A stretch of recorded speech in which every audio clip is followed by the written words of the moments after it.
Wala pala akong audio. Sorry. Sorry. So good evening to everyone who are watching. I hope that you are all watching now. At sa ngayong gabi, we will pray for our nation. Pero before that, we would exhort uh, itong word of God this evening. So tignan po natin tignan po lang natin. So I'll just check on the live. Kamusta po? Good evening. I hope that you are all there. Okay, so we're good. We're good. I hope I'm clear and I hope that you can hear me. Magandang gabi po. So, tonight, ito po yung pag-uusapan natin. We have talked about, sabi natin na COVID-19, our situation today, cannot stop us from becoming the church. Yan yung isang topic natin this midweek. And binasa natin yung sa text sa Acts chapter 2 verses 42 at ang sinabi doon is, "And they devoted themselves to the apostles' teaching and to the fellowship, to the breaking of bread, and prayers." So this evening, ito po yung gusto nating pag-usapan. This happened nung early church when they responded to the first sermon ni Peter, and then many of them were converted into faith. And Acts chapter 2 describes how the church responded, how the believers, the new believers, and this new community of believers responded. They devoted themselves, ito yung sabi, they devoted themselves to the apostles' teaching, to the fellowship, to the breaking of bread, and prayers. Diniscuss natin yan that COVID-19 cannot stop us from becoming the church simply because even though we are limited sa ating mga action at sa ating mga reach, we can still devote ourselves to the apostles' teaching. Sabi natin ang apostles' teaching, yung word of God. The apostles teach none other than the word of God. The apostles taught Jesus Christ, the gospel. So wala tayong ibang pag-aaralan. We can still devote ourselves. Meron tayong midweek Bible studies, meron tayong Facebook Lives, meron tayong Bible studies via Zoom or via anong event, via anong platform. So we still can devote ourselves to the apostles' teaching. We can still devote ourselves to fellowship, kaso virtual na nga lang. So iba pa rin yung personal fellowship, but we can still devote ourselves to virtual fellowship. Breaking of bread, sorry, no? Pero for some churches na kilala ko, they are breaking bread, they are doing communion. Pero we believe sa Care Community Church na yung sacraments gagawin ng community of faith together. So hindi tayo naniniwala sa do it yourself communion. Kasi ano po siya, sacrament po siya, hindi po siya basta-basta. It should be done properly. So yun po kasi may provisions diyan hindi basta-basta pwedeng mag-take yung hindi mananampalataya. So we will talk about that soon. Pero hindi yan yung punto natin. So breaking of bread, definitely we cannot do it. Fellowship together with one another, yung presence we cannot do it, pero we can do it virtually. But we can still pray. So ito po yung topic natin this evening. We will focus on prayers, on devoting ourselves to prayers as a church. So before we proceed sa word, let us pray. Babasahin ko po after praying, babasahin po natin yung mga verses na pag-uusapan natin. And some of you narinig na to sa mga previous sermons, but we would like to re-emphasize points that will help us tonight how to respond as a church. So sabi dito, let's pray. Let's continue to pray. Lord, salamat for your goodness. Salamat that you are the King of Kings and the Lord of Lords. Salamat because we can come to you, we can count on you, and we can rely on you. Ang panalangin po namin, Lord God, sa gabing ito, is that may you grant us clarity of mind, may you grant us wisdom to respond to what you want us to how you want us to respond dito sa sitwasyon na ito, at maintindihan namin yung gusto mong mangyari for our lives. Maraming salamat po, Lord. We give you the praise that you deserve. Help us understand this passage, and nawa po yung comfort mo yung maramdaman at maranasan ng bawat isa sa amin. In Jesus' name we pray. Amen and amen. Again, welcome sa mga newcomers. We will focus on prayers. And these are the verses that we would want to talk about. Matthew chapter 6, verse 7 to 13. Verse 7, it says, when you pray, do not heap up empty phrases as the Gentiles do, for they think that they will be heard for their many words. Do not be like them, for your Father knows what you need before you ask Him. Pray then like this: Our Father in heaven, hallowed be your name. Your kingdom come, your will be done on earth as it is in heaven. Give us this day our daily bread, and forgive us our debts, as we also have forgiven our debtors. And lead us not into temptation, but deliver us from evil. And meron pa po tayong isang passage na babasahin. It is in 1 Timothy 2 verse 5. At ang sabi dito, for there is one God, and there is one mediator between God and man, the man Christ Jesus. So this evening, yan po yung pag-uusapan natin. You have heard me talk about prayer. Matagal na. Sinabi ko na rin sa Pensham Cruises na page that I'm managing, and part siya sa vlog. But this evening, magandang mapaalalahanan po tayo of what happens when we pray to the Lord. Ano yung ginagawa natin when we pray to the Lord? So unang-una, when we pray, dapat yan, we should devote ourselves to prayer as our response bilang church.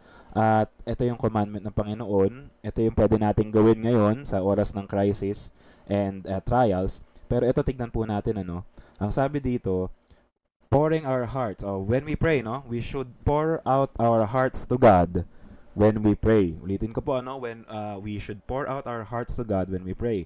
Bakit? Kasi pouring our hearts is a sign of our confidence in God. We know that He is a loving Father. Pag nananalangin po tayo, hindi po tayo nananalangin ng basta-basta lamang. Hindi tayo nananalangin ng para lang may masabi.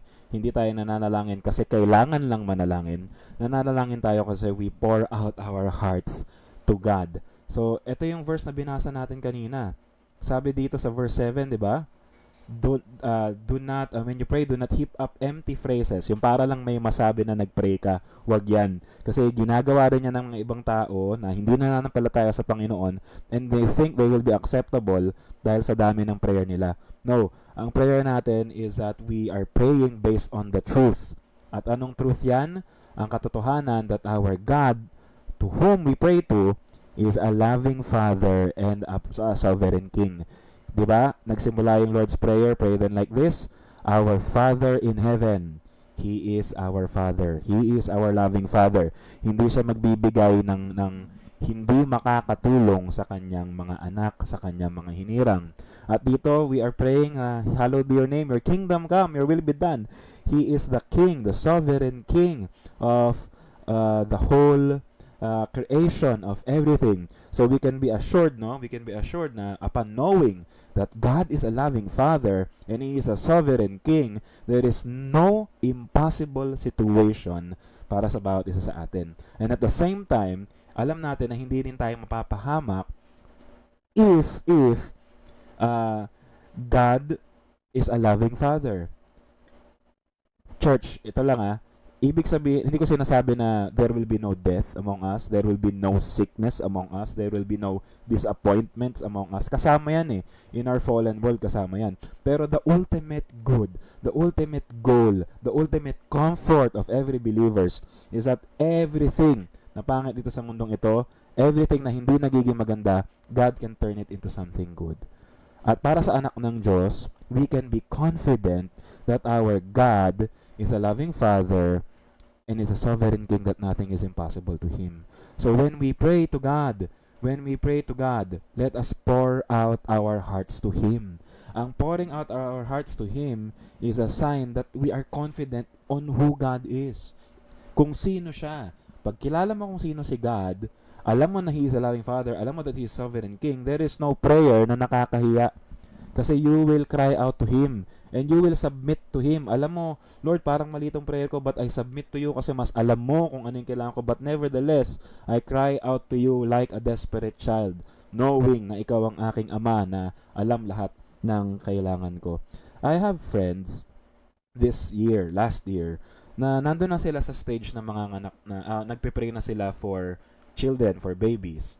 And this is one of the discussions that I had with a friend ko, Ang sabi niya, parang ang hirap naman manalangin ng alam mo yung sovereignty ng Panginoon. Kasi alam mo that God is sovereign and He is in control. So parang pag magpe-pray ako, Lord, bahala ka na. pero hindi ko na-feel yung prayer ko, parang wala. On the other hand, na-experience na naman na yung mga nagsasabi na when you pray, paniwalaan mo na talaga, i-claim mo na kapatid. Pero we also know na kahit anong claim mo, kapag hindi yan ang gusto ng Panginoon sa'yo, hindi problema yung faith mo. Ang problema dun, hindi talaga gusto ni Lord yun para sa'yo. And we have experiences like that. Confident na confident ka, claim ka ng claim, pero hindi naman pala yun yung gusto ng Panginoon sa'yo. So, wala ding mangyayari. So, this friend of mine is praying for a baby. Gusto na nila magka-baby. Pero he knows na this is only possible if God would will it to happen. So, ang prayer niya, Lord, bahala ka na. Pero parang nakukulangan siya sa prayer life niya. So, ano ba yon? Mali ba yon? Tama ba yon? Well, when you understand the sovereignty of God, may tendency talaga na para maging passive tayo. Kaya yung mga sinasabi ng mga hindi naniniwala sa sovereignty ni God, bahala na daw tayo. Well, yung bahala na is very different from relying on the sovereignty of God. Yung when we rely on the sovereignty of God, we are saying, God, alam namin meron kang gagawin. Alam namin that beyond all the that in spite of all the impossibilities na kinakaharap ko in this situation, you can still trump them all simply because there is nothing that can hinder you from performing and doing your will. Yun yung belief natin in the sovereignty of God. Ang Kristiyano, even though against all odds ang ating sitwasyon, even though that this is seemingly impossible, when you know and understand that God is sovereign and He is powerful, there is nothing that is impossible sa ating Panginoon. So when you trust that God is the God of the impossible, pero gagawin niya lahat ng kaya niyang gawin at yung gusto niyang gawin for our ultimate good, we can definitely pour out our hearts to the Lord, knowing that our God is a sovereign God at walang makakapigil sa Kanya. Lahat ng pwede nating iiyak sa Kanya, iiyak na natin sa Kanya. Lahat ng ating inaasam-asam, let us be honest to pour out our hearts to Him, knowing that there is nothing that is impossible sa ating Diyos na buhay. We can come to Him. So, ano nangyari dun sa friend ko na nagpe-pray for baby? We're still praying for the baby in God's time. Diba? We know that He can do it. We know that God is able to do it. Pero mamaya we will explain ano pa yung paano pag hindi nasasagot yung prayer? Paano pag hindi pa nasasagot yung prayer? Then we pour out our hearts. Iiyak pa rin natin sa Panginoon knowing that there is nothing that is impossible to the Lord. O teka lang po Okay, so when we pray to God, yun yung pangangailangan natin. But how about praying for others? When we pray for others ba, meron pa rin basihan yun? May effect pa ba yung prayer ko sa iba? Knowing that God is sovereign, alam niya na yung ginagawa niya, alam niya na yung siya na yung bahala, meron pa bang effect yung prayer ko sa iba? Well, this is madaming belief sa prayer na yung prayer mo will have an effect dun sa mga ibang tao, no? Pero knowing that God is sovereign, magpray ka o hindi, no? Magpray ka o hindi, gagawin ng Panginoon yun eh. Kasi merong ibang tao na nagpe-pray, oy, nagpray ako kasi kaya nasagot yan prayer item mo kasi nagpray ako. And somehow, parang glory to me. Even ako as a pastor, there are answered prayers na talagang iniyak namin sa prayer at ang natural tendency ng aking sinful nature is to claim the glory that belongs to God. I repent of that. 'Di ba? Inaasam-asam mo na prayer request din nila answer.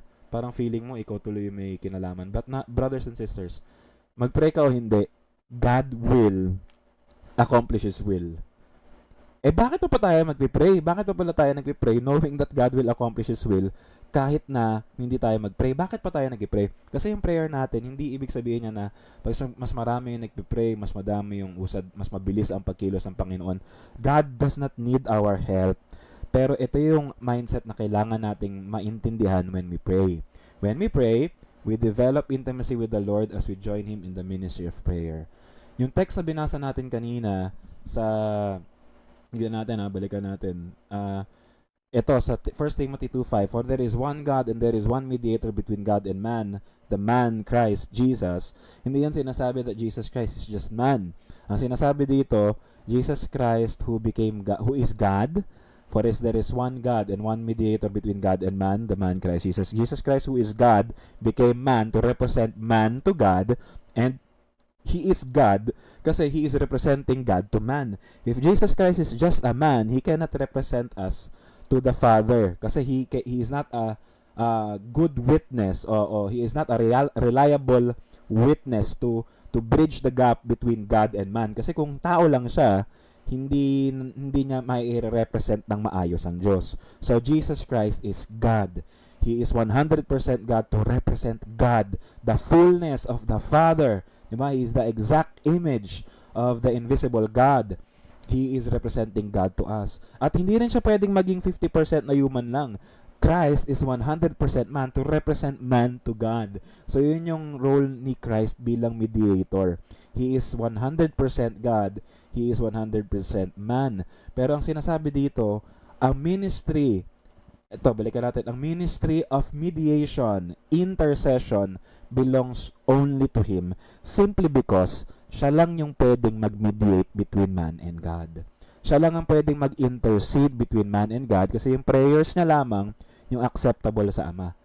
And He alone can pray and knows how to pray para sa atin. Kasi yung prayers natin minsan, nababahiran pa rin ng self-centeredness. Pero praise God kasi Christ is praying for us. Christ is mediating for us. So when we pray, nafi-filter out yon at ang Ama will really receive the 100% genuine prayer that comes from Christ. So bakit tayo magpe-pray pa knowing na si Christ na pala yung nagpe-pray para sa atin? Knowing na kahit na hindi pala tayo mag-pray, God is still sovereign and will work out His plan for us. Why are we still praying? We are still praying because we are just simply joining God in His ministry of prayer. It is Christ who is praying for us. Tandaan natin yan. He is our high priest. He intercedes for us. Every day when we fail in life, He is there praying and consoling us.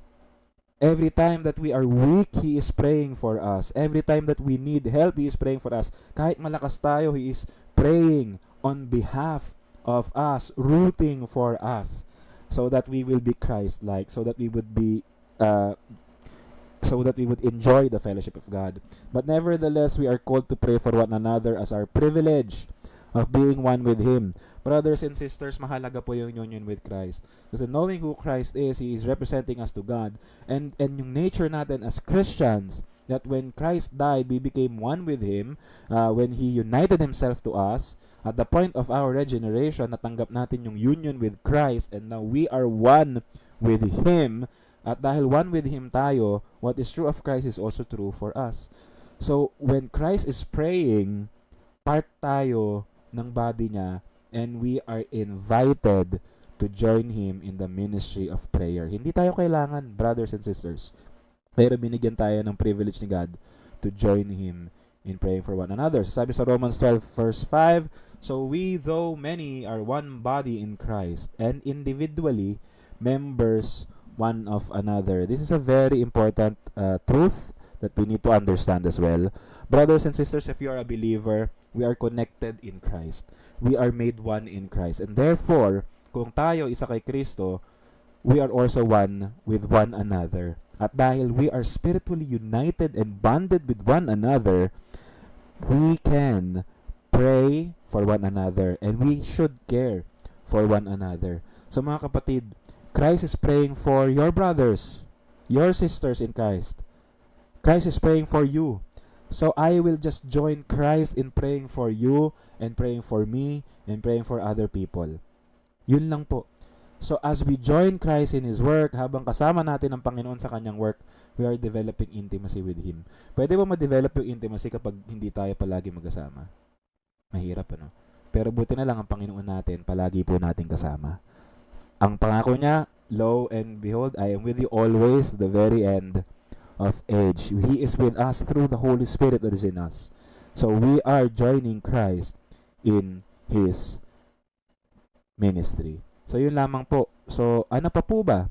So knowing that God is sovereign, knowing that God is in control, at we can display and pour out our hearts to Him, knowing that we are called by God to join Him in His work, and we should pray for our brothers and sisters, at we are displaying intimacy and practicing intimacy as we join Christ in His work. Paano naman ngayon kapag yung mga prayer natin hindi nasasagot? Meron tayong mga gustong-gustong prayer na hindi nasasagot. Anong gagawin natin? Tandaan po natin ito, mga kapatid. Knowing that God is God, He knows everything, and He knows and He is a loving Father to give us what is best for us. Ito po, mga kapatid. We display complete trust in God as we pray. At tandaan natin yan. We are reminded of our desperate need for God, knowing that without Him we are nothing. When we pray to God, mananalangin tayo. Kaya tayo nananalangin kasi kailangan natin ng tulong. Kailangan natin siya. At alam natin, ang gusto niya at yung gagawin niya, yun yung kailangan natin sa buhay natin. And so we are running to God saying, Lord, ayoko na yung sarili kong diskarte. I want your will, I want your plan to be yung masunod sa buhay ko. And I'm living my life for you. Teach me. Kailangan kita. I need provisions, Lord God. I need this, Lord God. Pero mas alam mo kung anong kailangan ko, and so I trust you. So, brothers and sisters, if the Lord does not answer your prayer, we can trust His wisdom. Knowing that God knows what's best for us, knowing that God wants the best for us, and there is nothing that is impossible for us, for Him, ang kailangan nating paniwalaan is that hindi yan binigay ng Panginoon kasi meron siyang ginagawa sa atin. At meron siyang mabuting ginagawa para sa atin. At yung mabuting ginagawa niya sa atin, hindi man natin maintindihan ngayon kasi gustong-gusto mo, but God is checking us, transforming us, and really exposing our idols. Mga kapatid, in moments of hindi nasagot yung prayer natin, lumilitaw kung sino ba talaga yung number one priority natin. Ang Diyos ba o yung mga gusto natin? So it's a moment of humiliation, of humility, to practice humility, and to trust, knowing that God will do something and something that is better kumpara sa mga naiisip natin. So, ayun po, brothers and sisters. So, this is a prayer that I would like to share to you as we end. Merong prayer of serenity that was attributed to Reynold neighbor noon-noon pa. And let me read it for you. Ito yung sabi, God, grant me the serenity to accept the things I cannot change, the courage to change the things I can, and the wisdom to know the difference. Living one day at a time, enjoying one moment at a time, accepting hardship as a pathway to peace, taking as Jesus did, this sinful world as it is, not as I would have it, trusting that you will make all things right if I surrender to your will, so that I may be reasonably happy in this life, and supremely happy with you forever in the next. Amen. That prayer was attributed to Reinhold Neighbor. So, pag mga bagay na kaya nating baguhin at pinagagawa ng Panginoon, let us do it. Kapag mga bagay that is beyond our control, let us trust the Lord that He is operating in His wisdom. So, brothers and sisters, let me remind you tonight, as we go on sa life natin, extended yung community quarantine, and after this community quarantine, magkakaroon pa ng new norm simply because ayaw natin magkaroon ng sakit at ayaw natin magkaroon ng second wave. So things will be very different. Pero amidst the difference and the shaking that we have experienced, one thing remains. Our God is a sovereign God that we can always rely on. And we can always pray to Him. Hindi nasira yung ating pagka-church. Natanggal lang yung mga programs natin, natanggal lang yung VBS, natanggal lang yung Sunday School, natanggal lang yung normal attendance which we miss, natanggal lang yung youth camps, yung conferences, yung programs and events. But brothers and sisters, matanggal man yan lahat, we can still pray today. We can still do our duty, do our Christian duty to pray to God, pour out our hearts to Him, and pray for others as we join Christ in His work. And knowing that anumang mangyari, we can trust in the wisdom of God who is powerful to answer prayers for our good. So brothers and sisters, ano mga prayer items ninyo? Ano mga prayer requests ninyo? Please let us know. Please let us know so that we can pray for you. Please stay connected. Meron tayong mga Bible studies. Please let us have this moment na kahit na virtual, we can still remind one another of the goodness of God. Ako nagsasalita lang pag live, si Pastor Nick nag-preach lang pag live, but we also long for kamusta kayo? Kamusta kayo? Of course, pwedeng mag-PM, pwede tumawag, pero iba pa rin yung parang virtual that we are talking to one another as a group to be reminded of the gospel. So brothers and sisters, all the more, let us make ourselves available so that we can encourage one another and join one another in praying for one another and pouring our hearts to the Lord and continually trusting God's goodness. So brothers and sisters, sa gabing ito, Yun lang po yung gusto kong paalala sa inyo. We can still pray. Hindi man tayo makapag-meet, hindi man natin magawa yung mga gusto nating gawin, but we can still pray and we should pray. And when we pray, we pour out our hearts, we join Christ in His work, we develop intimacy, and we trust Him, knowing that He will give us what is best for us. So ngayon pong gabi, let us pray. I am encouraging every one of you to join me in prayer. Ipagpe-pray po natin yung ating bansa. Ipagpe-pray po natin yung ating sitwasyon. Let us pray for the frontliners who are yung mga talagang nasasabak dyan sa COVID-19. Let's pray for our government. Let us pray for one another. Paano natin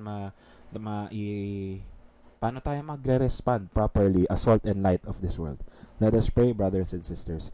Lord, maraming salamat po sa time na binigay niyo sa amin to come to you, to listen to your word, to hear, and to be reminded again of our duty as a church to pray to you, and to pray for one another, and to trust you, knowing that you know what to do, knowing that you're doing what's best for your people. Lord, pinapanalangin po namin sa inyo yung aming bansa. Maraming problema sa bansa namin, but we're praying for the president hanggang sa barangay officials, sa pinaka maliit na peso sa aming government. Lord God, we're praying that you give them wisdom as they continue to strive to fulfill their roles as your vessels for justice, vessels for order and peace. Whatever, Lord God, if there is corruption, if there is hindi maganda na ginagawa mo, we are praying, let your justice flow. Let your goodness flow. Let your rebuke flow, Lord God. And I'm praying, Lord God, that the people na gumagawa ng masama in our government would be led to repentance as well. We're praying for their safety and welfare, and we're praying for the peace of our nation so that we would continue to be encouraged and continue to live a life glorifying you, and the people would know na ikaw talaga ang Diyos na buhay at wala na pong iba. Lord, pinapanalangin po namin yung aming simbahan. We're praying for Pastor Nick sa kanyang leadership sa church as a senior pastor. We're praying, Lord God, that you continue to give him strength and wisdom sa lahat na pinagagawa niyo sa kanya. Sa amin din, Lord God, na mga kasama niya, si Brother Sunny, ako po, and all the ministers that are still doing their ministry, pati yung mga volunteers sa relief, pati yung mga donors who are actively partnering para talagang tuloy-tuloy po yung ministeryo ninyo. Lord God, I'm praying that you teach us to live as brothers and sisters in the Lord, caring for one another and reminding one another of the beauty of the gospel by which you have given us birth, that we are now from dati galing kami sa kingdom of darkness, now into your wonderful kingdom of light. So Lord God, may we live as a new creation dito sa community na ito, knowing that the world is fallen, pero meron kaming we are made new, so that we will fulfill our identity as salt and light of this world, pointing everything to the glory of our Lord who saved us. Lord, pinapanalangin po namin yung bawat isa na member ng Care Community Church, sa lahat ng affected, sa businesses, sa lahat, sa deals, sa finances, pati yung mga frontliners. We're praying for kay Ate Nikki, kay Ryan, who are frontliners ngayon. Lord God, we're praying that you grant them your protection, your strength that comes from you, at nawa po yung pati yung mental fatigue, that you would give them rest as well. Lord God, we're also praying for the rest of the frontliners na hindi namin kilala o hindi ko ma-mention ngayon. Lord God, we are praying that you continue to touch them, protect them, and may they be a channel of blessings dyan sa pinagtatrabahuhan nila. You spare them from whatever harm na mangyayari, at kayo po yung maitaas sa kanila mga buhay. Lord God, we're praying for the volunteers that are responding to the situation. We're praying for Robinson Homes sa aming sitio, sa aming barangay, sa barangay San Jose. We're praying, Lord God, that you grant wisdom sa lahat ng namumuno at magtulungan din yung mga tao. We're praying for our neighbors sa Robinson Homes. We're praying for the rest of Antipolo City. Lord God, I pray that your goodness would be understood by many, and many hearts would return to you, many hearts would repent of their sins and be desperate for you. Lord God, we're praying that you keep us all safe and talagang to be led to repentance. Yun yung ultimate good ng bawat isa sa amin. Lord God, I'm praying for the ministries ng Christ Alone Redeems Eternally, that may we continue to fellowship with one another, continue to have this connection with one another, at magkaroon pa rin kami ng fellowship kahit virtual lamang po. And I'm praying, Lord God, na ang bawat isa ay maging excited sa pangungumusta sa isa't isa. Lord God, we're praying yung mga malayo na wala sa Robinson Homes, yung mga nasa Teresa pa nakatira, sa ibang parts pa ng Antipolo na nakatira. Lord God, we're praying for their safety, at may they be also be led to itong moment na to magamit nila to pray and to seek you and to do everything to be reminded of your goodness and faithfulness sa buhay ng bawat isa sa amin. Lord God, tinataas din namin yung mga friends namin that are pastoring, si Pastor Mon sa MCTV, we're praying for them, kapitbahay lang namin, yung mga pastors sa mentoring group ni Pastor Doy, sila Pastor Aboy, Pastor Jerry, na every one of them, Lord, lahat ng bawat isa sa amin na sa brethren. We're also praying for Bread from Heaven Christian Fellowship that I'm also serving. We're praying for these churches na lahat. And even yung mga hindi ko na nabanggit na churches, we're praying for the churches sa Philippines, that we would continue, and all over the world, that we would continue to be faithful and continue to administer and preach the gospel in these desperate times. And may we live the life of the gospel. Wag na namin tignan yung mga gusto naming results, but Lord God, prioritize the preaching of your gospel and prioritize the living of your gospel. Maraming salamat po, Lord God. Tinataas namin ang lahat ng ito sa inyong banal na pangalan. Yung personal prayer requests ng bawat isa, Lord God, I'm praying that you would answer them in accordance to your wisdom. May we accept it, Lord God.